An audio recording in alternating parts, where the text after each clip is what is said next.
Know your enemy and know yourself, and you can fight 100 battles without disaster.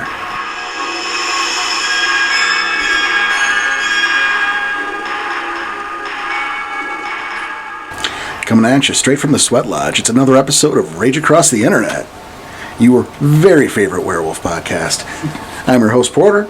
To my left, as always, we've got producer Joey. Hey, guys. And Tom, going for the hat trick. What's up, buddy? Sweating. It's detoxing. It's a hot one today. It's purifying. Hey, whatever way you want to put it. It's somewhat hot. Somewhat less than fragrant here in Summer Rain Studios. But we are nonetheless fighting the elements, fighting the stenches, fighting the heat to be here for you and deliver, guess what? The next chapter in the dreaded tribal series. Dreaded tribal series. Huh? Yeah, someone dreads it. Take two. Take 2.5? Yeah, 2.5. Two. This is the first two. It's true. This is the first two. Yeah. You see, this is already a disaster. Oh boy, here we go. Yeah, today we are doing the Stargazers. But before we get into that, just want to give a quick shout out to our website. Yes. RageAcrossTheInternet.com. Why? Because we hope if we bug you about it enough, you'll go check it out instead of the opposite, which is probably what's going to happen. Go check it out, sign up, post a comment in the forum just to shut us up. Maybe it will work. You'll get me talking. No, but really, join us in our digital cairn. We got big plans. We've talked about it. We'll talk about it some more, but that's not what we're going to continue with at the moment. I did have something before we started, and there's an episode I want to do, and I need your guys' help. I've mentioned this, some time ago. I think very early. I think maybe episode 2 or 3. Okay. And I would love to do an episode on just funny or embarrassing stories that have come up in your games, whether it's you or someone you could say it's someone you know. We don't care. It's fine. Asking for a friend? No. That kind of shit. I like that as a title. Just crazy, funny or embarrassing. And, funny as in more of the embarrassing shit that went wrong, shit that maybe was a disaster. I know I've got a couple in chamber, but I certainly don't have enough stories to fill up an episode. So if you've got them out there, and this is where we tie back into the website, come to the forums and share, send us an email, rageacrosspodcast@gmail.com, send a private message in the forum, something. So, let us know. Yeah, if it's something you're interested in hearing about, I need your help to fill up some content. Because I could just make a bunch of shit up, but come on. That's not real. Yeah, no one wants that. So, just gotta get that out of the way. Okay. That's going to be such a fun podcast. I hope so. I hope I could be in studio for that one. I've got a couple ridiculous stories, from like my early storytelling career. I've got a couple in the chamber. Yep, but I don't have enough for a whole episode, so help. But with that out of the way, without further ado, the Stargazers. Yes. Just the back of the box description that the Stargazers are the smallest tribe of Garo. It's largely they follow a creed that tends to fly in the face of what it means to be Garo. They pursue meditation, philosophy, lucid dreaming, ways to master themselves, to master their rage. They're about balance. Caught between wolf and human, rage and gnosis, material and the spirit. The Stargazers seek the very key to Garo existence, balance. And I stole that from W20, so that wasn't dirty thief. That's exactly the back of the box description. Yes, it is. Layman's terms, they're monks. Not exclusively. Not exclusive, but layman's terms, the way you want to look at them is monks. Yeah. And, I guess, we're going to talk about it later, but I think this is maybe the first thing to bring up is, our primary source on these tribal series is the revised tribe books, because it's the most recent tribe book. And there's a meta issue here. Yes. Oh, yeah. Yeah, in revised, the Stargazers seceded from the Garo Nation and joined the Hengyokai, and that's the Beast Court. Jesus Christ, help! Talking. English, hard. take 2. Wow. That's the Beast Courts, the Shifters of the East. And it's a whole different thing. It's a whole different philosophy. It's large and it's complicated, and they kind of gloss over it. They give you the Cliff's Notes in the tribe book, And that's, I mean, look, they really doubled down on the Hengi Yokai stuff for Revised. And there is a Hengi Yokai book. yes, there is a Hengi Yokai book. And I'm not saying that the Hengi Yokai suck or they're stupid or it's not worth looking at. I'm not saying that. But I'm saying it's decidedly not the Garu Nation. And I can't imagine it making a lick of sense to someone unfamiliar with the Hengi Yokai. Tom's got his hand raised. Just a sidebar, I read the Revised, and I have not read the Meta. So when I was reading this, I was so confused. Thank you. I mean, my point exactly. I mean, I highly recommend reading the Meta prior to reading this, because I was lost a lot. You know, and I hate to say, well, you should read Hengi Yokai before you read the Stargazers book so you could understand the stuff that doesn't make sense for the Garu Nation. You know what I mean? Like, it's a hard fucking pill to swallow. It is hard, but... It is hard, but if you really, really want to play a Stargazer, that is one route to go. Right.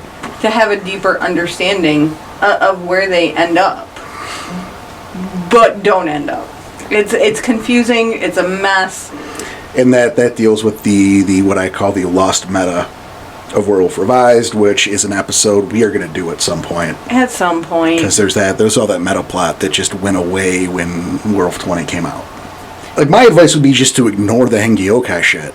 You know, where it starts talking about Jade Emperors. Just skip. Just keep going. Keep going. Until you see words that make sense to you. And you'll be fine. But that's a lot of the book. It's less than you'd think. I mean, I think they get through it pretty quickly in the history. You know, it's a solid page or 2, 3, but once you're out of it, you're largely the fuck out of it. And see, I enjoyed the story of the Jade Emperor and all that, even though it was unusual. Well, I'm not commenting on the quality of the story, but, you know, as Tom pointed out, he was confused as hell. Yeah. Especially not reading anything prior to this. This is my first dip into Stargazers, and I'm reading the Revised edition, and I was just, what's going on? You know, don't get me wrong, I did like the beginning story. It intrigued me. And I'm more familiar with the Hengi Yokai, you know. So there's your difference. Yeah, a little more base knowledge, I guess. Yeah, I'm coming into that flat like a Cubs corner. I don't know nothing about the Stargazers right now. And so, like, we're going to avoid the Hengi Yokai stuff, because then we have to marry that philosophy in with the rest of the Garu Nation, and is that how we want to spend our time? It doesn't really. So if I'm a little too quiet, guys, I'm learning with you. He's got a pencil, and he's taking notes. It's true. So, you know, as we spring off that, you know, we are like on the myths and history of the tribe. So, who would like to start? I know I got something, but I'd like to defer the floor if somebody else would prefer to start first. Now, I mean, are you gonna start with like the one guy, the one Stargazer, or I mean, where are you going? Well, we going right into the Impergium on this one, or that's actually my second stop. Okay. And I mean, it's also kind of not. It of course it goes to the story, and I reference this in the Wendigo. Okay. I believe. I know I've referenced this before. Maybe it was the Children of Gaia. That there was a particular story in the Stargazers that pointed out a level of full of shit that I really appreciated. Oh, yeah. And it's a story of my boy, Clotal, which might be totally wrong. We're doing our best with these names. I apologize. If they put some phonetics in the book, that would help.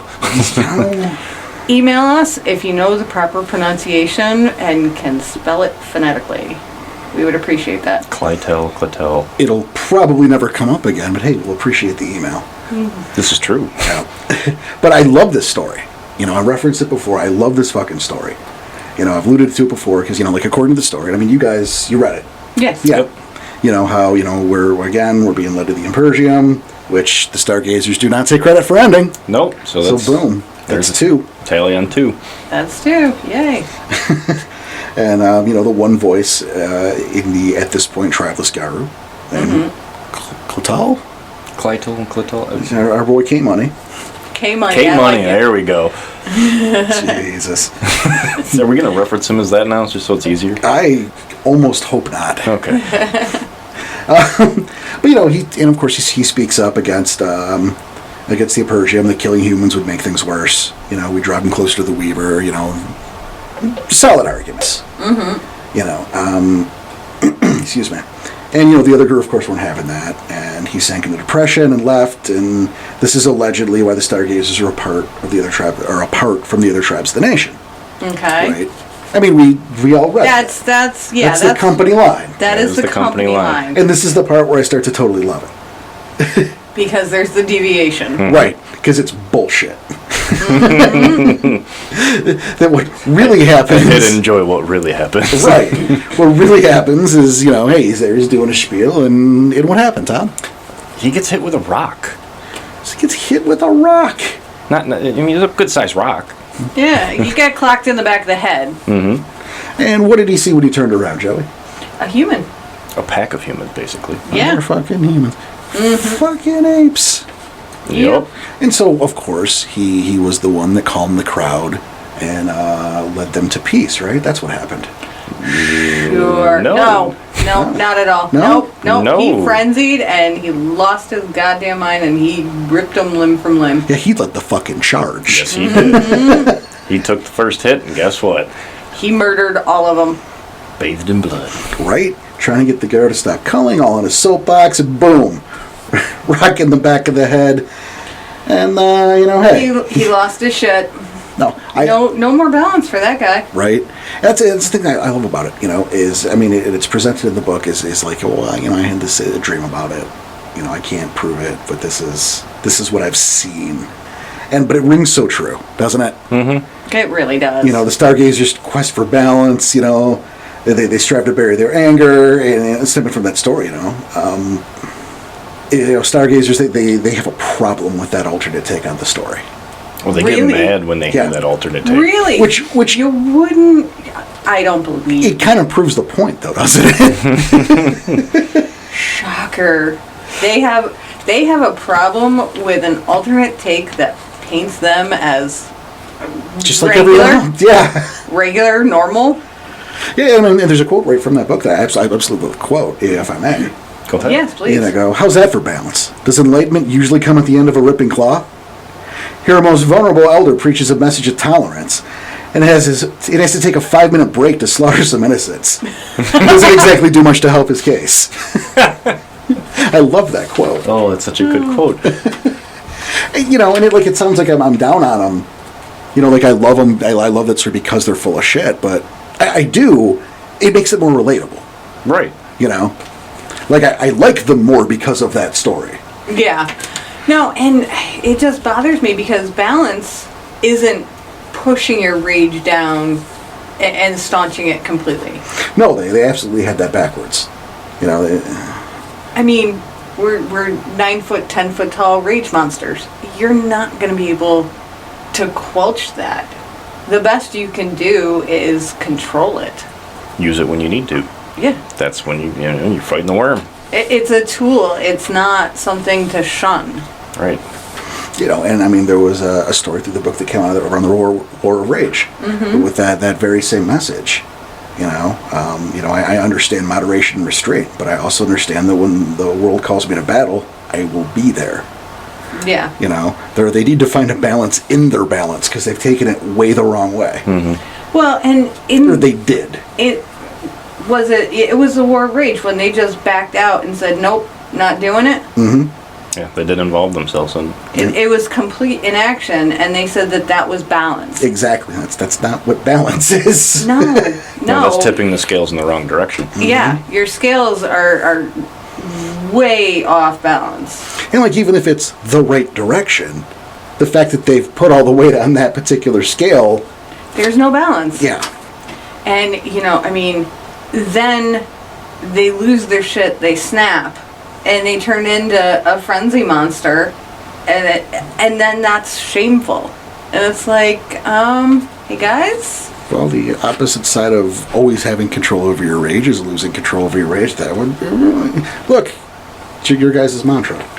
Hey, I'm just saying it's not balanced. No, and that's kind of my point. You know, or at that point they're ashamed of that level of balance, and right. That's the way I'm getting at it. Yeah, the way I'm taking it in. Now, of course, after the and I mean we're jumping around through history. Right. And, of course, the years are always fucking murky because that's how these books roll. Figure it out. You're what? Then they did their kind of vanishing act again or whatever, and then they came back with their the Accords of the Tribe of Stars. Their sort of way of making amends. Oh yeah. Yep. The Heavenly Accord of the Ignorant Man, where they infiltrated humanity and taught them to govern themselves, and which maybe was not a great idea. I'm saying, if we look how society progressed, maybe. But they can't know the future. No, they can't. But they tried to with the stars. But they were trying to do a good thing. No, they absolutely were trying to do a good thing. Educate and elevate man. Right. It just didn't work out too well, is all I'm saying. Yeah, well. Oops. Oops. I do see it from their point of view, though. Oh, no.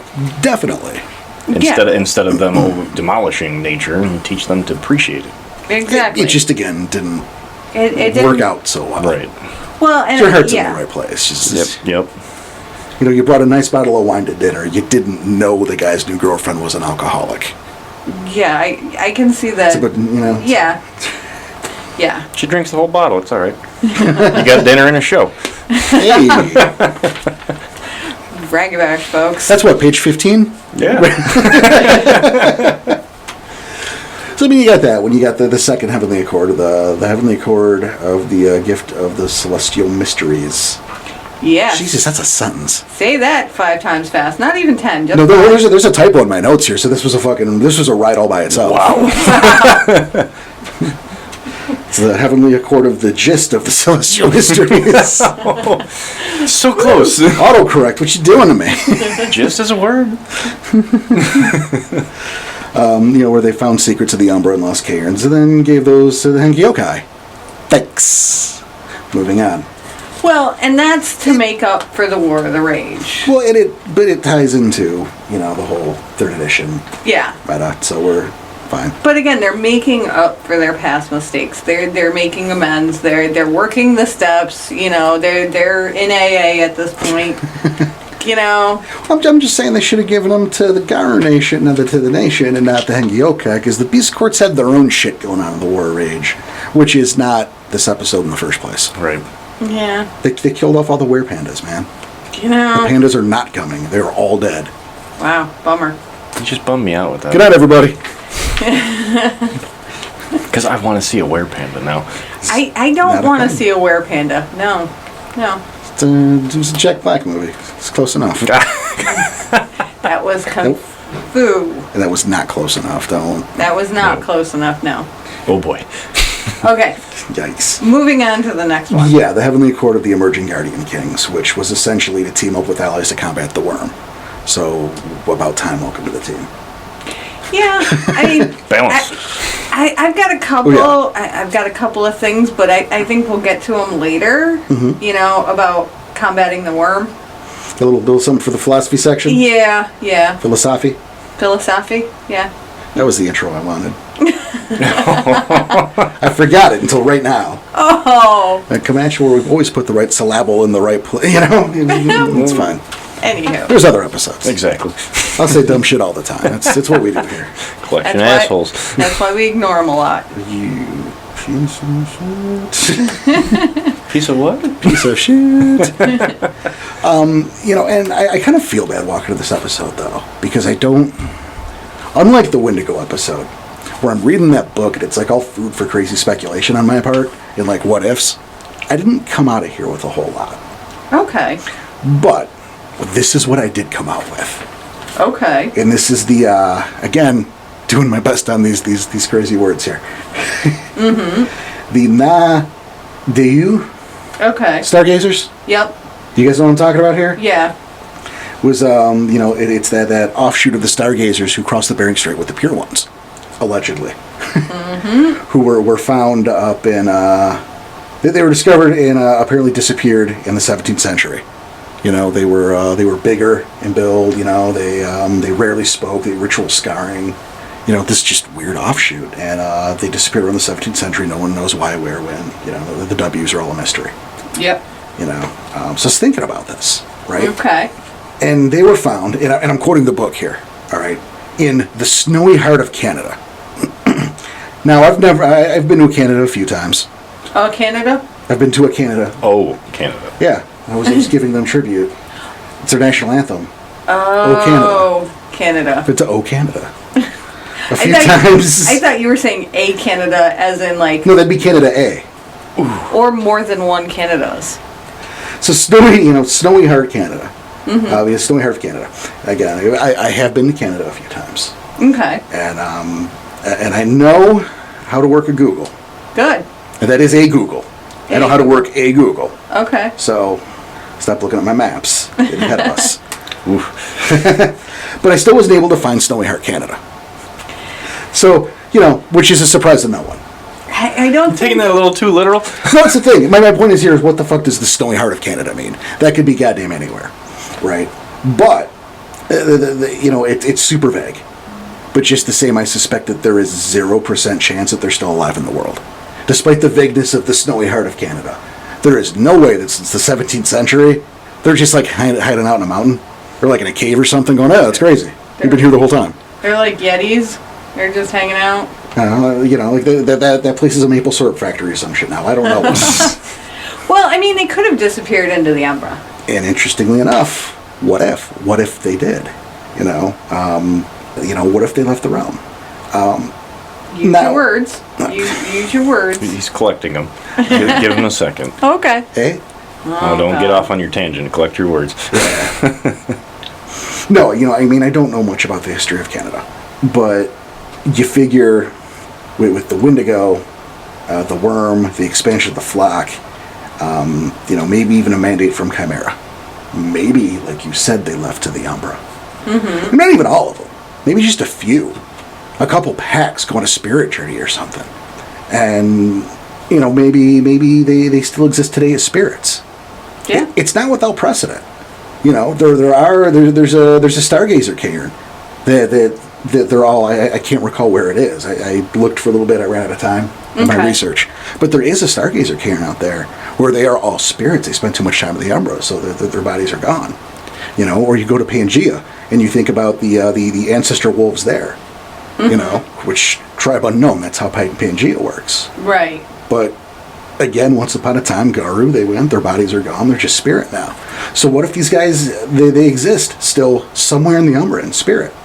It's a bit of a stretch, but I could see playing with the concept of them, this more savage, darker offshoot of the Stargazers somewhere, Well, I mean, there is that camp, the non-returners. Mm-hmm. They're the ones that go into the Umbra, and they don't come back. And, that's something you could tie in. It could be related. And again, we're talking nonsense here. We're just speculating. Right. But, I kind of like that idea of that offshoot. What do they look like, and where are they? Are they in like a pocket or a satellite of the atrocity realm? Which is a bit weird, but, you think about the ritual scarring. Yeah. Or, there are maybe somewhere off the ethereal realm. Which might be more aligned with the Stargazer sensibilities, honestly. But that's where I'd put them. and the non-returners, they kind of play into that darker side, because the way that they gain new members is they kidnap them. That sounds legit.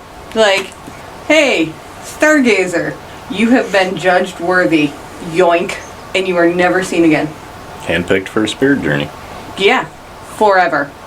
Whether you want to or not. That sounds like fun. And you could tie that in, or maybe that's another thing entirely. Could be. Who knows? The Stargazers they're a ponderous fucking breed. They've got some issues going on in my book. There's issues going on in a lot of the books. They're a little all over the place. A little bit. Oh my goodness, they're scattered. Mm-hmm. I like the idea of that new Dewey. Mm-hmm. Again, Yikes. Hooked on phonics. If you can send in a pronunciation key, that would be fantastic. Come on, folks, embarrass me more. I enjoy it. I'll bet. Don't worry. Turnabout is good. Your amateurs that could play and that could not. There's so many facets of the Umbra. Oh, yeah. They could be doing anything. They really could be doing anything. And I almost don't want to tie them in because that's a second thing. Mm-hmm. You know, what are they up to? Right. They're trying to awaken the beast? Are they, dismantling the machine? Are they hunting talons of the worm? Are they going to talk to Helios? Who knows? Maybe they're building a campfire because Rorg's cold. We don't know. We don't know. But surely there's something there. Yeah.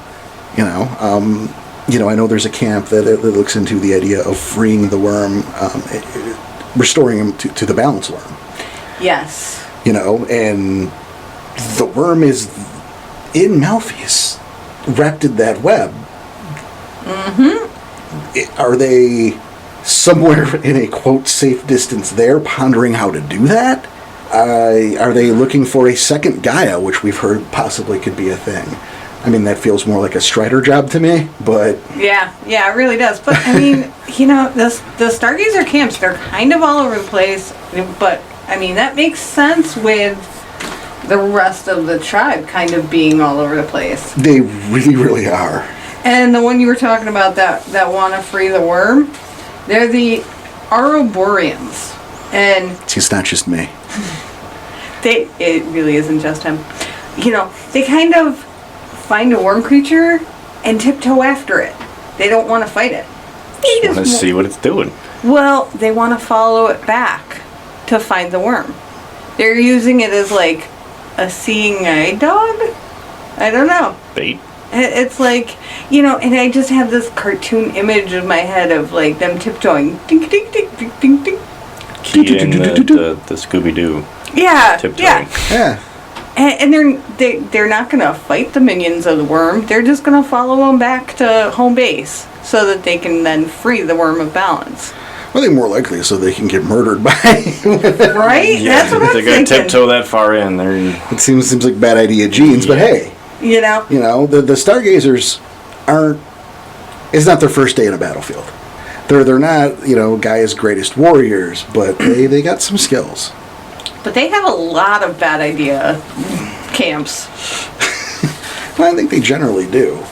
Before we jump into that, though, I'd like to take a second to mention the totem. Yes. So, of course, the Stargazers follow Chimera. Mm-hmm. She's a totem of enigmas. She's a figure of dreams.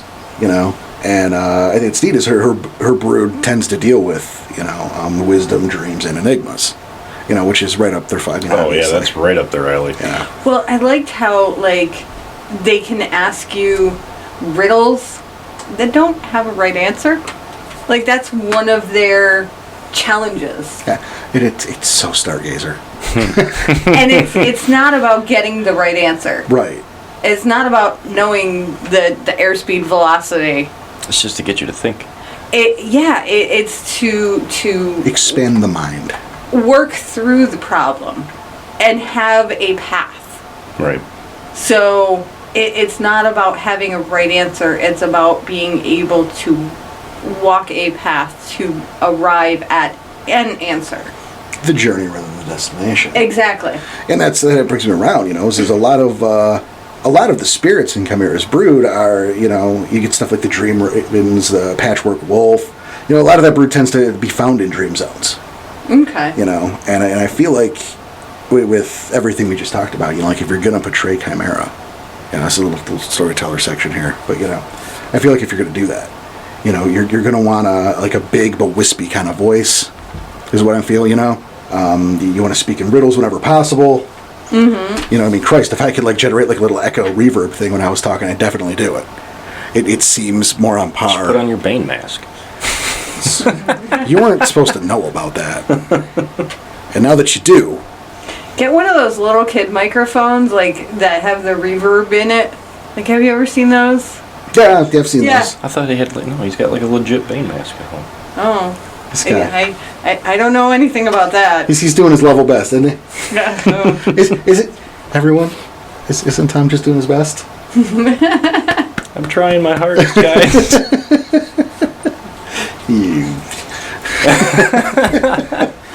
No, we brought down that Stargazers don't necessarily do a thing.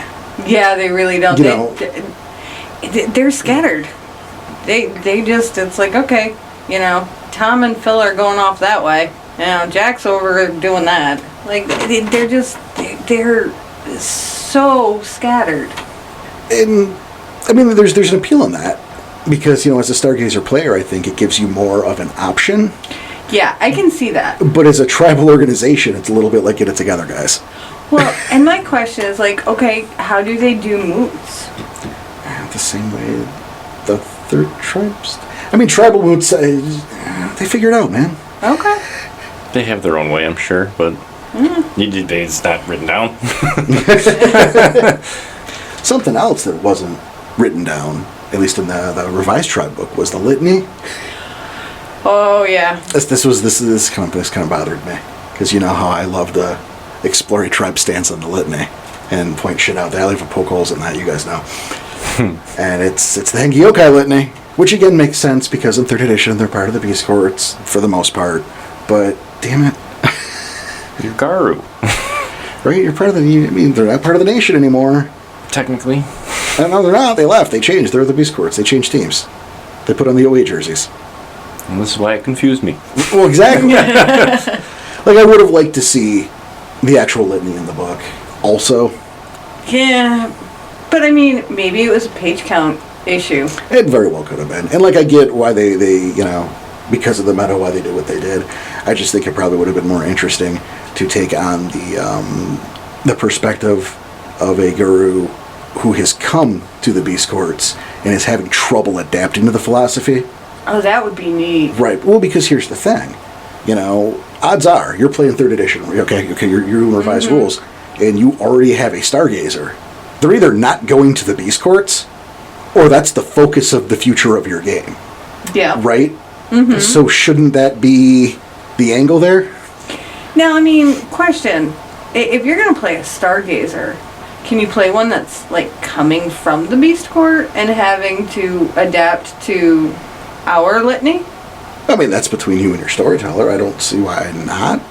I wouldn't do it. Okay. It'd be kind of hard, just because of their level of how they're trained. Right. It'd be hard for them to backpedal, basically, to something else. What do you mean? Like, when you say how they're trained, what do you mean? Like, being just, they're trained in their balance ways, and Garu kind of going after the worm so much. Well, there's a level that's the tribal line in general, but the Hengyokai with the wheel and assisting the wheel and turning to the next stage, and peace and harmony is the dragons who have eaten each other's tail to create the wheel, and Kumo the worm, but also not the worm because they talk about the worm later in a paragraph, like 2 paragraphs later. I got so lost there. Right, right. Like Kang or whatever? Kang. Maybe that. Kang, yeah. Trust me, Forgive her stutter. No, that's in the book. No stutter. That's the name. Yeah. Yeah, I don't remember. I mean, they got the Band-Aid out there that's guarding that wheel, so. Kumo's the were-spiders. Okay. No, it's true. I feel like there's a question mark. 80% sure. I haven't opened the Hengyokai book in 20 years. I'm going to be... Look... But the thing is, I wouldn't recommend it because of that, and I'll give you a little bit of a side story here. Years ago, I was, I think I've mentioned this time before, I was kind of burnt out on telling. Mm-hmm. So I played a short version, that's where Jude came from. But my original character idea for who I was going to play for that little arc, that little, hey, you get to play and take a break thing, was a Hakan, which is the Japanese Shadow Lords. And it was that idea was that he was coming to America to learn from his Western cousins about the relationship with the lupus kinfolk, because that's a problem for the Hakan, because there's not a plethora of wolves running around Japan. They're having a problem with the wolf kinfolk. So he wanted to embrace that side and learn from people who know about it better. And I thought, okay, cool, I can do this kind of fish out of water, maybe coming to America looking thing, because he's never been here before. It's the clash with the different cultures. And I thought that'd be really interesting. But that's a trope. For 2 stories. And that's the thing, is I realized that I don't want to play this. Yeah. This is going to be really fun for a game, possibly 2. And then I will be miserable, but I'm locked into this asshole for 8 stories. Ugh. You know what I mean? Yeah. So I wouldn't do it. You're going to hate your life for 6 of those stories. It's going to sound great at first. But it's that, do I want to keep playing that over time? Right. If you do, cool, but you're probably going to get sick of it. It's what I call a gimmick character. Yep. It's based around a gimmick kind of idea. A good idea, but hard to flesh out, right. And keep it going. Yeah, well, it's that one note that you got to keep hammering. Mm-hmm. And it gets tired. Because you're still 5 stories in, I'm still hammering. Yep. I'm done hammering. Yeah, I'm tired of doing this. Yeah. But that's all he's got. Yeah. So keep hammering away. Too bad. Right. Either you're misplaying your own character, which is never good. No. It comes back to, if you can't play a character, don't play the character. Yeah, and I think it comes back to, don't play a one-note song. Certainly. Like, have more depth to your character. And, depth, you can do that, but sometimes, right? The certain angles you make a character, and if that's the basis, if that's the foundation, you are screwed. Right. And I mean, there's always some fun to be had, but for a story. And that's exactly it. You want a character with legs. Yeah. Figuratively. So, I was going to call you out on that, but you've corrected it. Like both. You want... I mean, you do want a character that has legs. It's preferable. You don't have to. That's your... That's up to you. But again, do you want to play that character in 5 stories? Right. Again, gimmick character. Stumpy.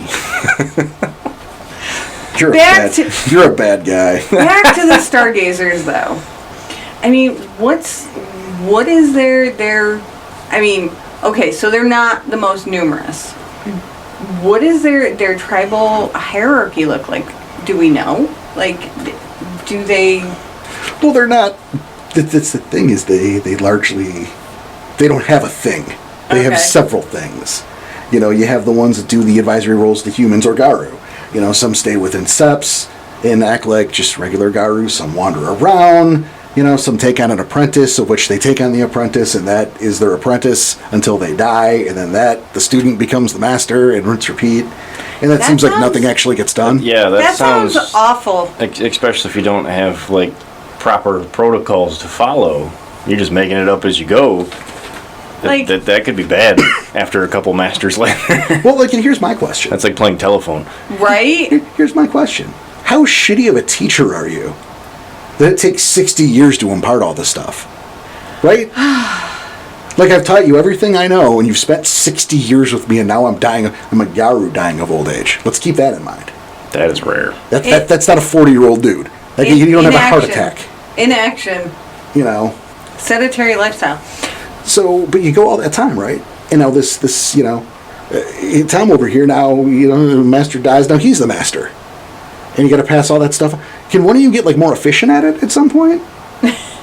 Well, if you think about it, you've been teaching him for 60 years, he becomes the master. He's only got, if he's getting old too, 60-year tutelage, he's up there in age too. So, right? He's running out of time to teach, so hopefully you're getting faster. I was just saying, do it quicker.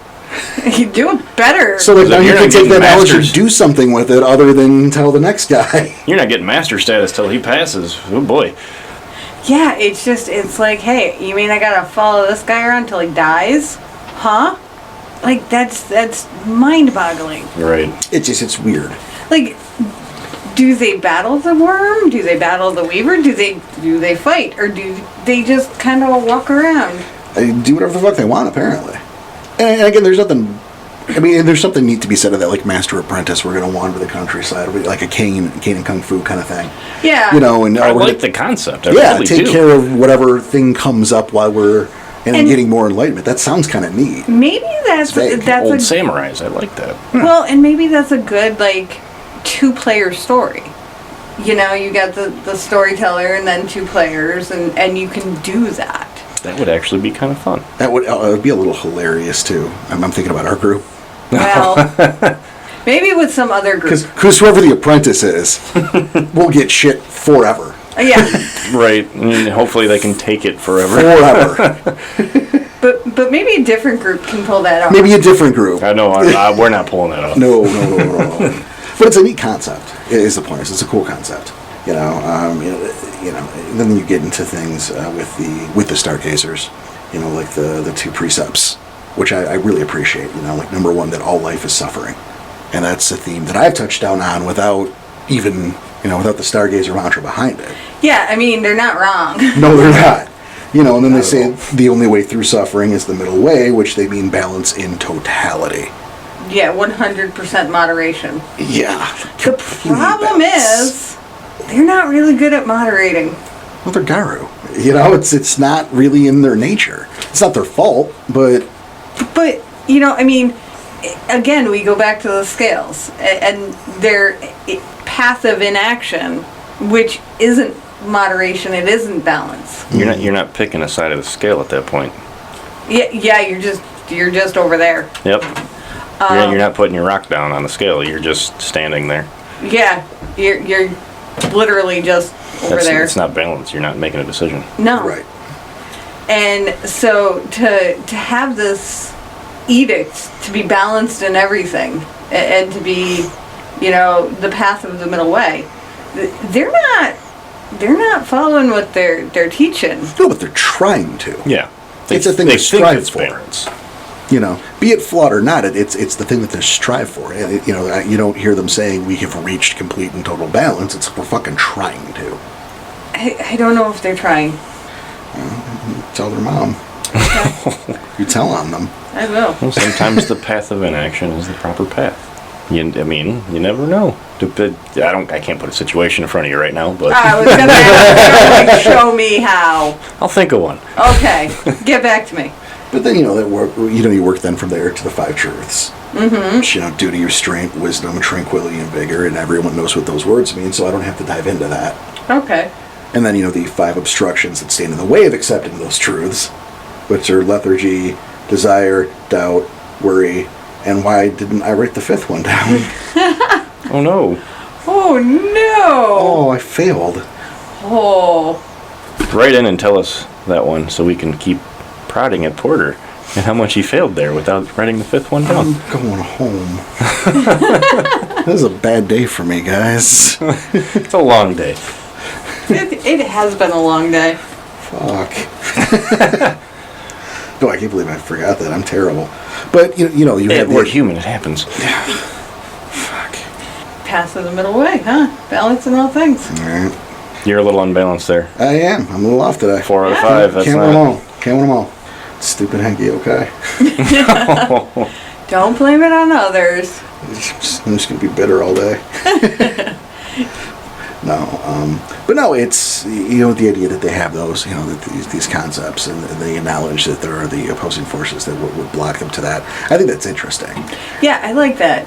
I really do like that. I mean, it's one of those, like, you have your goals and you have your ideals that you want to embody, and of course there's opposition, and by naming a thing you can work against it. Which we can at least 4 times. At least 4. Yeah, this one that's gonna be hard. I think it's Ringo. Nice. Hey, they have a pretty solid take on Metis.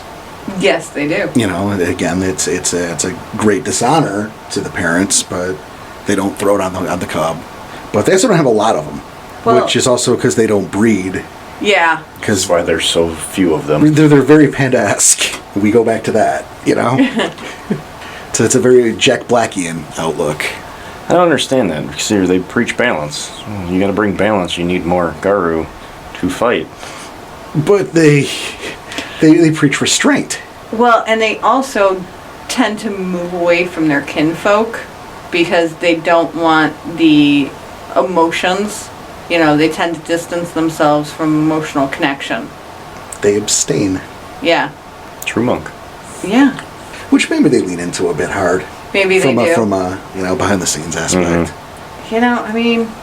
There's balance, and then there's like going overboard. Right.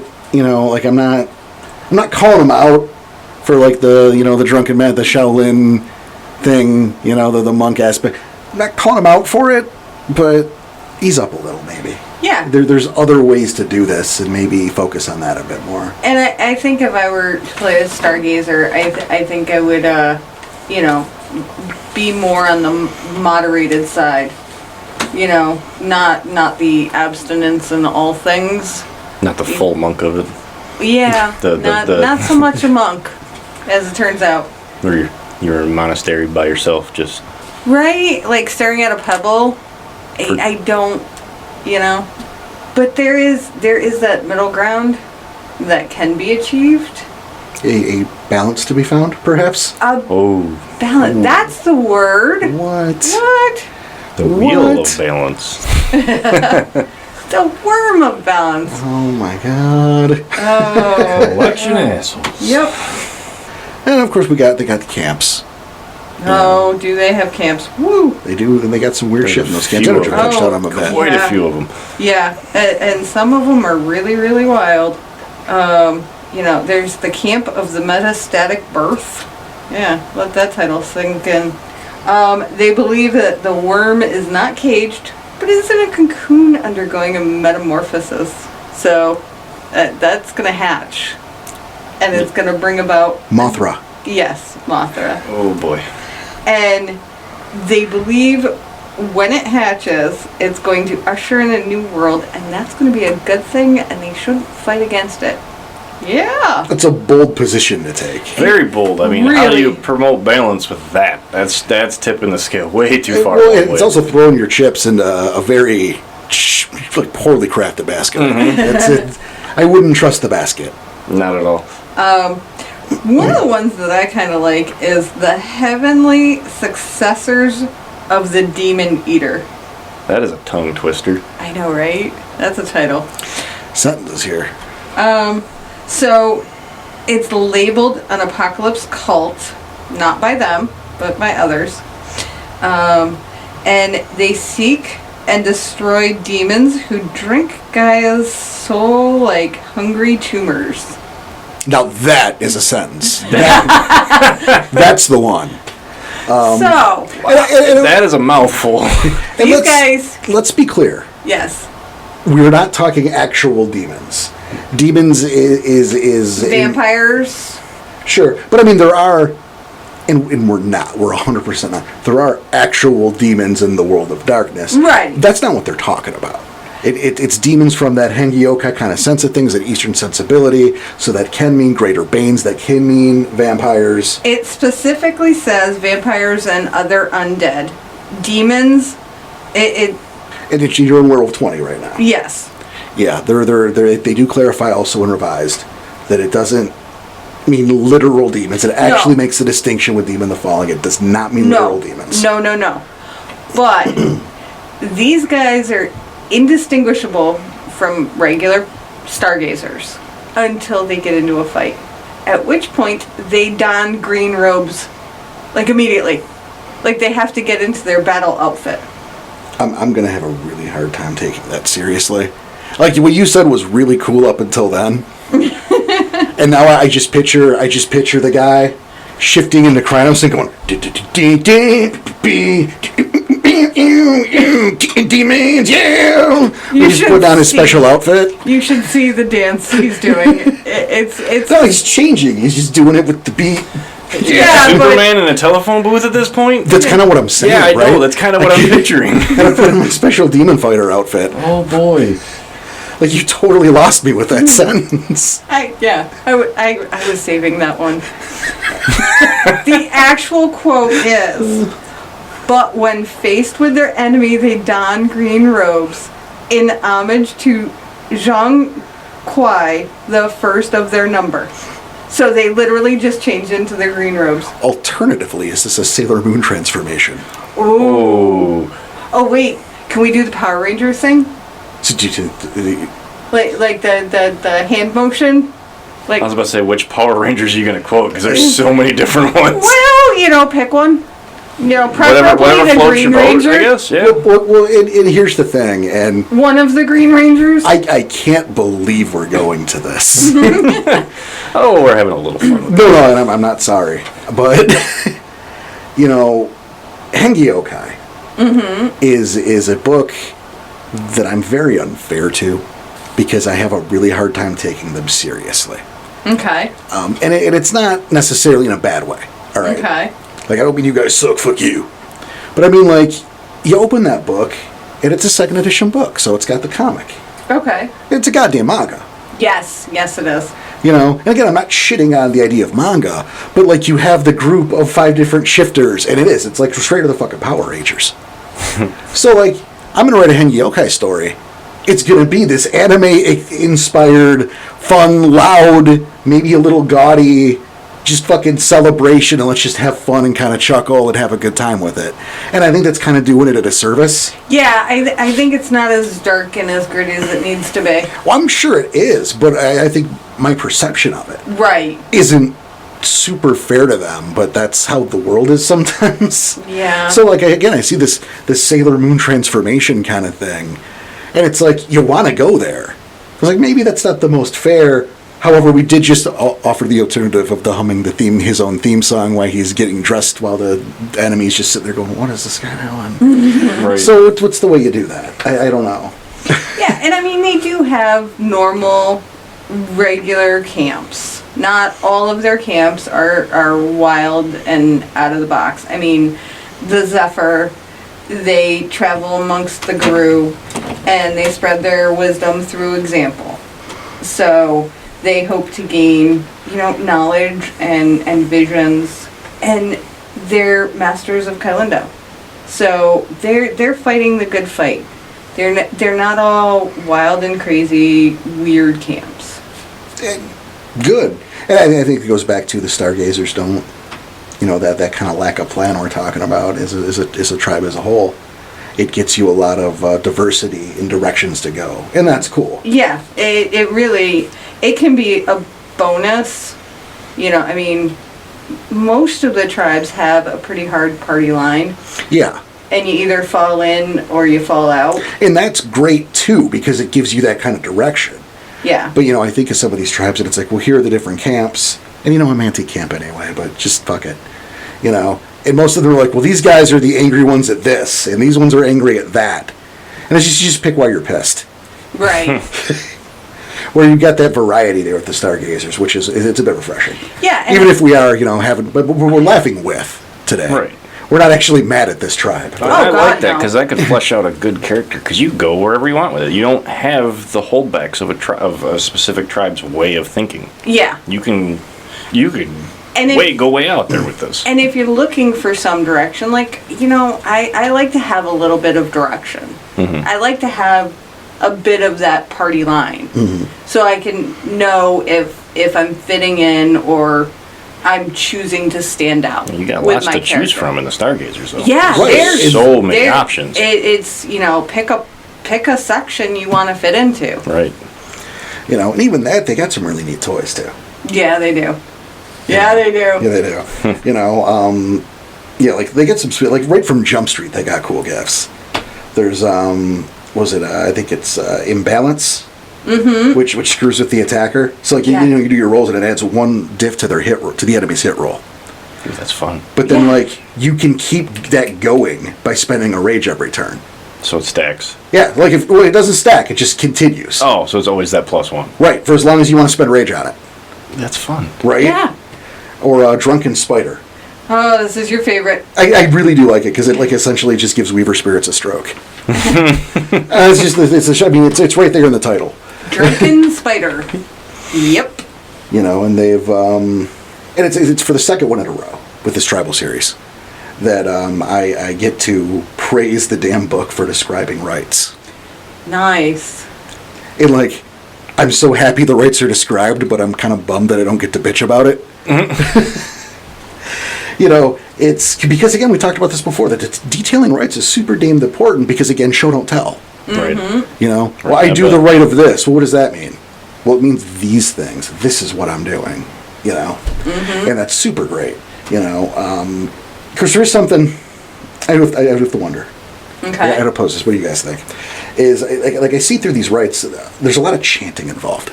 Okay. So there's a lot of chanting.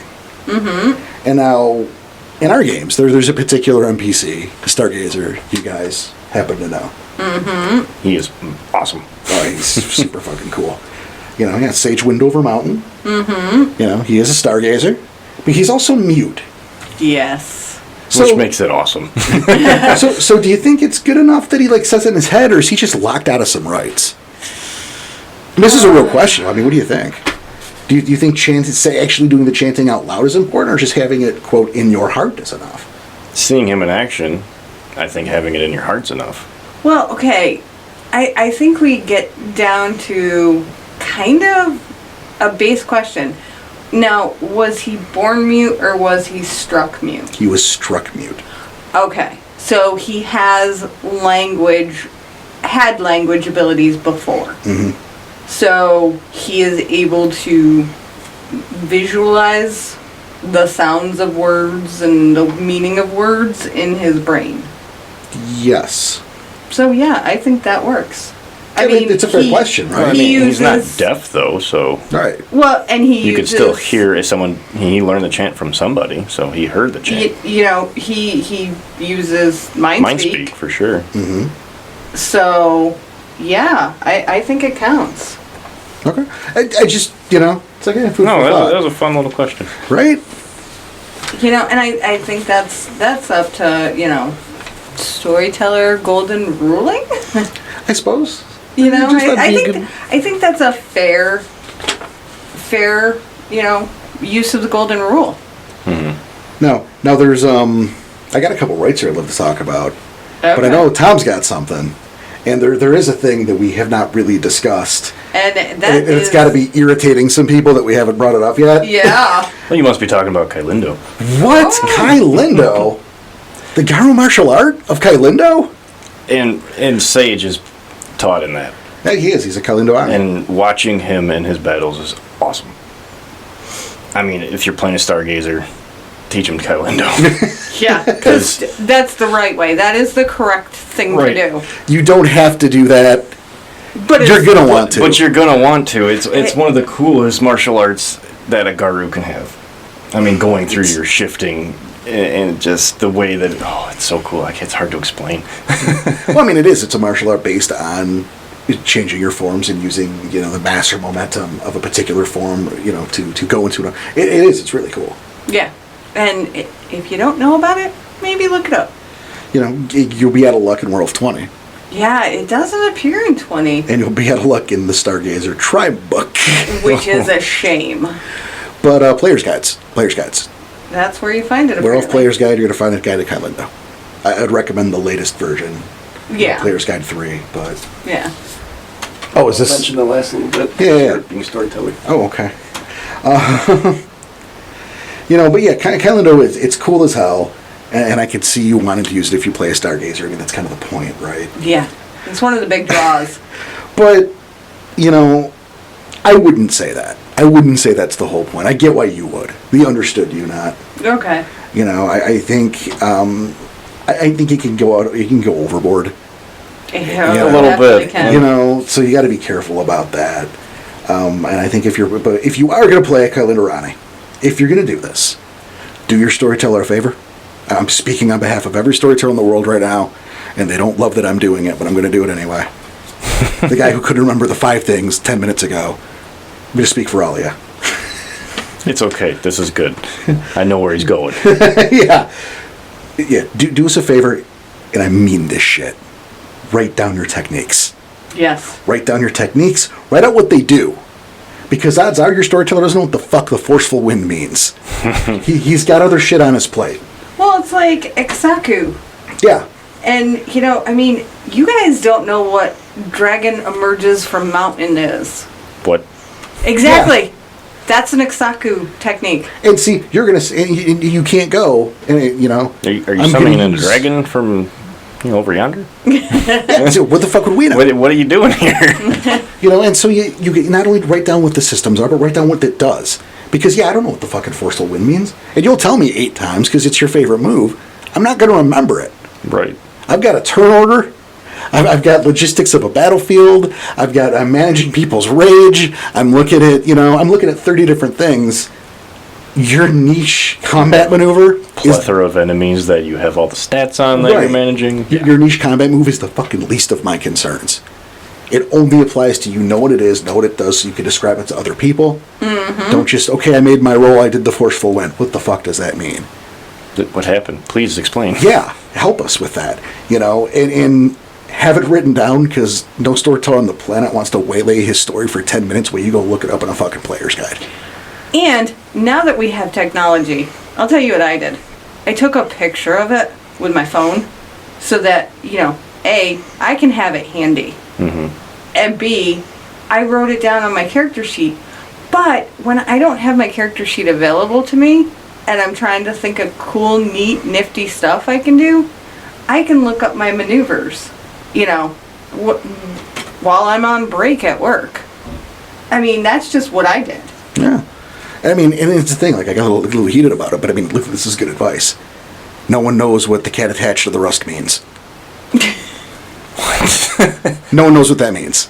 That is stroke talk. Yes, exactly. Nobody knows what that means. So that's not your standard gift. Do everyone a favor and write it down and know what it means to make everyone's life easier, make the story flow better, and rather than using dragon emerges from mountain, just be like, hey, I do this flip and then I stab this thing and then I do that thing, and it's my gift right here.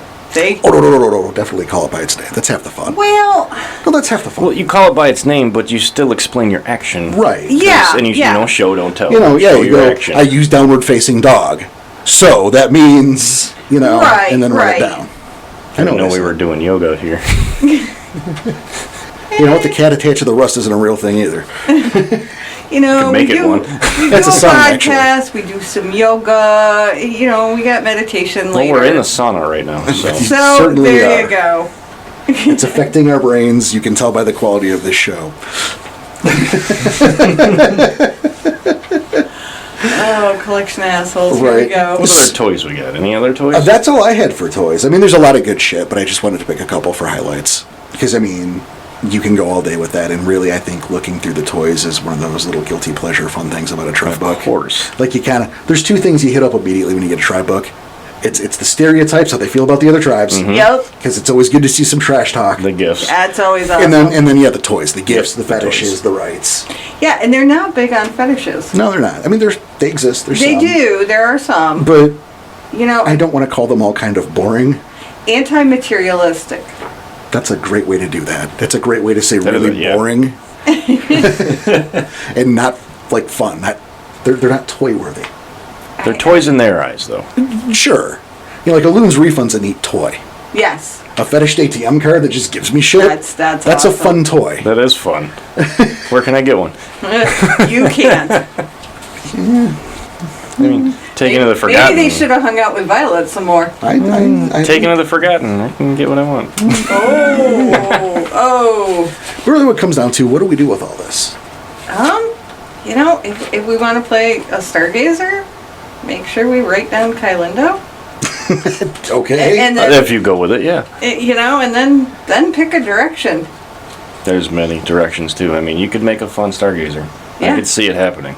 Yeah. I mean, it could be, a pack of two. I do like that idea. Yeah. Hey, fresh ideas. It can make for a pretty awesome story. Yeah. You can run a proper series out of that. Yeah. I mean, if you're running it, honestly, you can have 60 years of games. I mean, I'm not advocating that. I'm just saying it's an option. Well, it also depends if you're throwing the beast courts in it, but yeah. All right. Well, which you can, and if there's only 2 players, that makes it easier, but it's a lot to unpack. It is a lot to unpack. For me, I think if you're a new player, maybe you wait on the Stargazer book. Yeah. The Hengyokai is really only going to confuse you, that happened with you, Tom. Oh, yeah. And, the meta of the Stargazers leaving the nation doesn't exist outside of Revised. Because. Right. Werewolf 20 went back to the meta of 2nd edition, and then we got Werewolf 5 coming out, and who the fuck knows what that's going to be. But I think if you're into the Asian culture, and you really want to go there, go for it. For sure. No, definitely. All I'm saying is that unless you're specifically playing revised, there's a chunk of that book that's not going to help you. Right. That's all I'm saying. Right. Yeah. I do think if you're going to roll Stargazer, Stargazers are fucking cool. Yeah. Or you're going to roll when you're going to make an NPC. It's easy to go like the David Carradine route or the Pat Morita route, or if you want to be a bit more contemporary, I guess, like a General Iroh from Avatar. Okay. Or a Master Splinter, I guess, if we're going to be a bit more contemporary with my references. Nice. And crawl me out of the 70s. I was going to say the first two names didn't ring a bell. Yeah, that's... You saw my eyes glaze over. That's why I went with the newer ones. Thank you. The old Appreciate folks it. over here got it. There's room for that character for sure. Mm-hmm. But there are Stargazers from all sorts of walks of life, and you don't need to put yourself in that position. There's that place for that stoic, wise presence of the nation. I appreciate the shit out of them. I like the fucking Stargazers. I think they're cool as hell. Well, and with the reincarnation aspect, you can have, Steve from down the street be a Stargazer. It could be a Canadian Stargazer. It could be, it doesn't have to be. Stargazer? Oh, that was a stretch. Yeah. Oh. It's been a long day. It's very hot in here. His brain is melting. It is slowly melting. I am dying. Well, then I leaking say out of we his should ears. slowly shift over to Cub's Corner. I believe we're almost done, aren't we? Look at what he did. He really did that. Saved the show. Am I? Save the show by putting it out of its misery. Just I'm putting Big a gun to it. goddamn Sorry. hero. What do we have for Cub's Corner? Oh, this is a complex one. Oh, good. Just what we need. I believe in us. Let's get our green superhero robes. Little superhero song. I need to record that. It's gonna be our new theme. That's gonna be my ringtone. That's our new intro. It's going to be the homepage on our website. We're going to make it so it plays it. This person is asking for tips on filling out our character sheet. That's like, do you need help filling in the bubbles completely, like an SAT test? This is like a hanging Chad scenario. Don't hole punch. Don't. No. Why not? Also, don't use pen. No. Aggressively don't use pen. What's wrong with you? Number 2 pencil with an eraser. And lightly. And for fuck's sake, tape your sheet. Oh, that works, yeah. Especially if you're making good sheets out of good cardboard stock. Tape the sheet. Yeah, you piece of Scotch tape over your damage, your rage, your gnosis, your willpower, because that shit gets erased and filled in a lot. It keeps the paper from wearing. Tape your fucking sheet. Yeah, that's a good tip. I like that. Thank you. Or invest in cardstock. Well, sure, but... Yeah, and, But who wants to rewrite their front page all the time? Exactly. Oh. So just tape the damn sheet. It's fine. Yeah. I mean, are we talking about... I think stat they're just looking allocation? on tips on how to do the stat allocation. Where to go into the books, maybe. Well, I mean, there's a whole chapter about that, and it explains not only what all the stats mean, but how the stats break down in terms of how a dot translates to a level of ability. Mm-hmm. So, like, if that's what they're asking, read the book, because we can't read that for you. Yeah, we are not going to, because that would be one very boring show. Like, my voice is already getting a little bit shot here. Yeah. And also, I would say pay attention to the way you're building your character. And that goes to number 1 rule. Step number 1 is concept.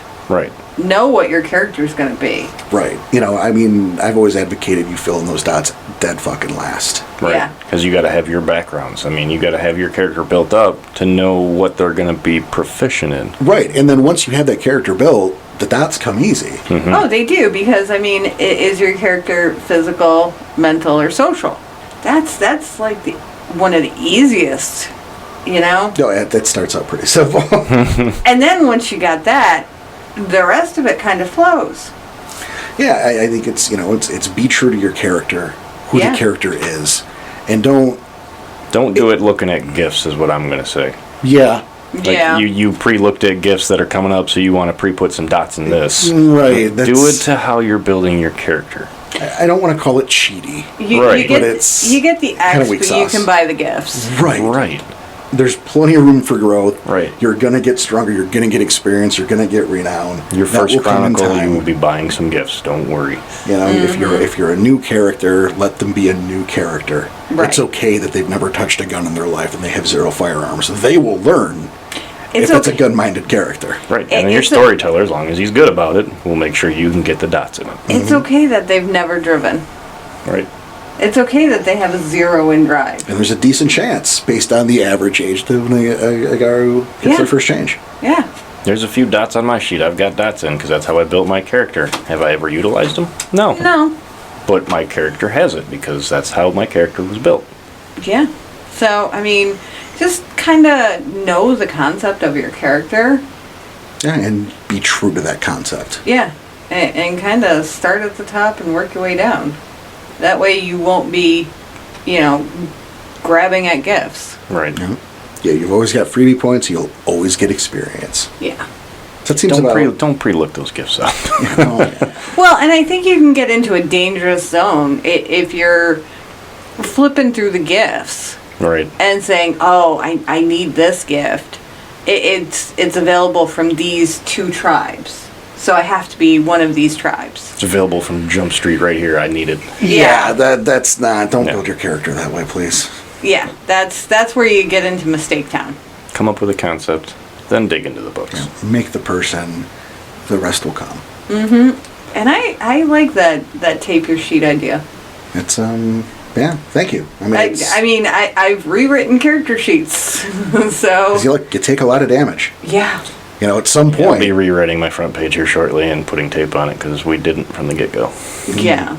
So, we can take trips to Mistake Town too. Whiteout only goes so far. Oh, that's Mistake Town. Not on our sheets. Wow. Okay. No. These guys have It's when you make fine the pen mistake. cardstock. You bitch. Full color Mr. Gone sheets. Yeah. No, On they're a proper beautiful. cardstock. Oh, those are gorgeous sheets. Expanded gifts, expanded rights. You guys get pimped out. Only the best. I have been utilizing every bit of space on those sheets. Oh, they're amazing character sheets. I feel like I should pay you for them. Hey, donation button. Wow. Oh my God. Oh, what a good transition. That was. Oh my God. That We was do have a good. donate button, and wow. And those donations, it means the world to us. It helps mitigate the cost of what we're doing here. No one's getting rich. No. And it keeps your fun Tuesdays. You got a fun Tuesday now. That's true. Keeps your Tuesdays fun, I think you meant to say. It's late. And English it's hot. is hard. And yeah, we are at the end of a long day on this. We'll level with you guys. Yeah. This has been a very long day. Enjoyable day. We're all kind of it's been a great. We're all kind of wiped. Yeah. But A little bit. Yeah. So but that will maybe your donations will help buy us a peace of mind so we can get a day of rest. So shows are better than this. And contribute to air conditioning. And if you don't want to give us your hard-earned money, well, we understand and respect that. But we would like to point out we got that Amazon portal, and you can just click that portal, and anything you buy on Amazon that you were going to buy anyway will give us a little bit of a kickback from Amazon. So there's no cost to you whatsoever. Mm-hmm. But that's just the first thing to do while you're on our site because we need you on that forum. Yeah. We need you part of the discussion. We need you contributing or taking advantage of the storytellers and player resources that we have and will continue to add. We need you over there at the Game Finder section to help people find groups or to fill in some people in your group that you need or to, whatever. Get gamers fucking connected. Yeah. Even if it's an online game. Even if it's an online game. And if you just want to chit-chat, interact. Right? I'm on the forums. You want to come talk with me? We're all on the forum. We're all on the forum. Well, the forums is where you find me. Yeah. Joe is also on Twitter at RageAcross. Mm-hmm. I'm on Facebook at Rage Across the Internet. You guys have seen me on there. Yeah. We've got that email, rageacrosspodcast@gmail.com. But again, you can get to us through the forums. You can get to us from the website. We love your support. We are very thankful for it. Thank you for tuning in. Be excellent to each other, and we will see you next time. Take care.